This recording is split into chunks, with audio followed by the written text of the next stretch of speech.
One of the differences that I've noticed between content and selling technology boxes is that you can hardly find, I'll relate it to my own life. You can hardly find an Apple II around too much anymore. You still can in the schools, but that's about it. It's not clear whether you'll be able to boot up a Macintosh 5 years from now or not.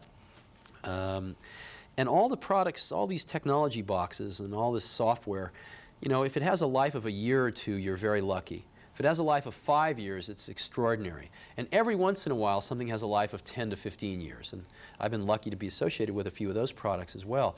But sooner or later, they all become part of the sedimentary layer, which is the foundation for new innovation. Disney released its first animated feature film, Snow White, in 1937. That's 60 years ago.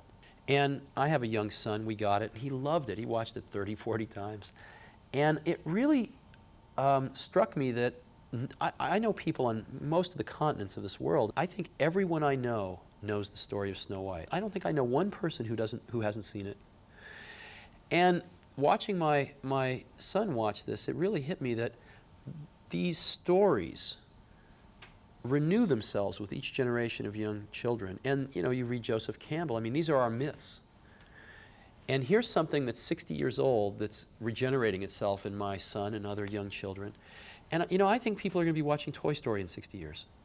Not because of the computer graphics, but because of the story, about friendship. That's something really amazing to me. Something very different than the industry I worked in the past.